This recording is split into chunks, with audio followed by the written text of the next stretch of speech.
இப்ப வெண்பா ஹாஸ்பிட்டல்ல ஒரு பலமான அப்சர்வேஷன்ல தான் இருந்துட்டு இருக்கிறாங்க. சுத்திலும் அந்த ரவுடிகள் நிக்கிறாங்க, நர்ஸ் இருக்கிறாங்க, டாக்டர்ஸ் இருக்கிறாங்க. இந்த சூழ்நிலையில வெண்பாவால என்ன பண்ண முடியும்? ஏதாச்சும் ஒண்ணு பண்ணோம் அப்படின்னு சொன்னா நம்ம அம்மா, அப்பாவுக்கு தெரியப்படுத்திடலாமே அப்படிங்கிற மாரி தான் ஒவ்வொரு சமயங்கள்லயுமே அந்த குழந்தை ஒவ்வொரு விஷயங்களா யோசிச்சுட்டு இருக்கிறாங்க. ஒவ்வொருத்தங்கள பார்க்குறப்ப நல்லவங்க மாதிரி இருக்கிறாங்க. ஆனா அவங்க நல்லவங்களா, கெட்டவங்களா அப்படின்னு சொல்லி அவங்க ஜட்ஜ் பண்றதுக்கே டைம் ஆகுது அப்படிங்கிறதால அவங்களால இப்போ வரைக்குமே எந்த முயற்சியும் எடுக்க முடியல. ஆனாலுமே இப்போ ஒரு புதுசா ஒரு சீஃப் டாக்டர் வந்திருக்கிறாங்க. பக்கத்துல வேற ஒரு நர்ஸ் வந்திருக்கிறாங்க. வசந்தின்னு ஒரு நர்ஸ் நின்னாங்க. அவங்க நல்லவங்க இல்ல. அவங்களுக்கு சப்போர்ட்டா இருந்தாங்க. ஆனா இப்போ வந்திருக்க நர்ஸ பொறுத்தவரைக்கும் ரொம்ப ரொம்ப நல்லவங்க மாரி தான் தெரியிறாங்க. இந்த வெண்பாவுக்கும் இவங்களுக்கும் எந்த ஒரு சம்மந்தமும் இல்ல. இதுல ஏதோ ஒரு இஷ்யூ இருக்குது அப்படிங்கிறத அவங்க ஓரளவு கெஸ் பண்ணிட்டாங்க. இப்போ இந்த சீஃப் டாக்டர எதுக்காக வர சொல்லியிருக்கிறாங்க அப்படின்னு சொன்னா, வெண்பாவுக்கு அடிக்கடி ஃபிட்ஸ் வருது. அவங்க நல்லா இருக்கிறாங்க.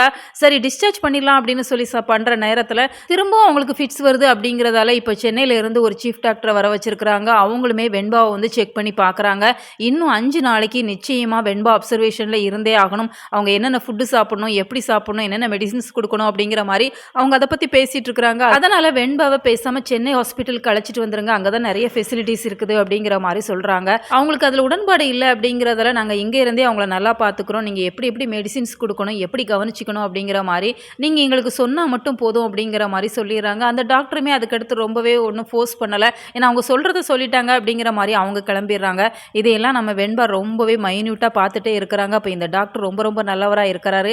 இவர மட்டும் நம்ம தனியா பார்த்துட்டோம் அப்படின்னு சொன்னா, நிச்சயமா நமக்கு இருக்கிற பிரச்சனைகள சொல்லிரலாம். நம்ம அப்பா, அம்மா கிட்ட போயிரலாம் அப்படிங்கிற மாரி தான் அவங்க நெனச்சிட்டு இருக்கிறாங்க. ஸோ நிச்சயமா ஏதாவது ஒரு வாய்ப்புல அந்த டாக்டர தனியா பேசுறதுக்கான வாய்ப்பு கிடைச்சது அப்படின்னு சொன்னா, நம்ம வெண்பா அந்த வாய்ப்ப நல்ல விதமா பயன்படுத்திப்பாங்க.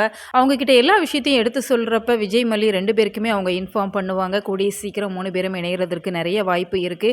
ஸோ ரசிகர்களுமே எதிர்பார்த்து காத்து இருக்கிறாங்க. நீங்க இத எப்படி பார்க்குறீங்க? உங்களோட கருத்துக்கள் என்ன அப்படிங்கிறத மறக்காம கமெண்ட் பாக்ஸ்ல தெரியப்படுத்துங்க. மேலும் இது போன்ற வீடியோக்களுக்கு நம்ம சேனலை சப்ஸ்கிரைப் பண்ணுங்க.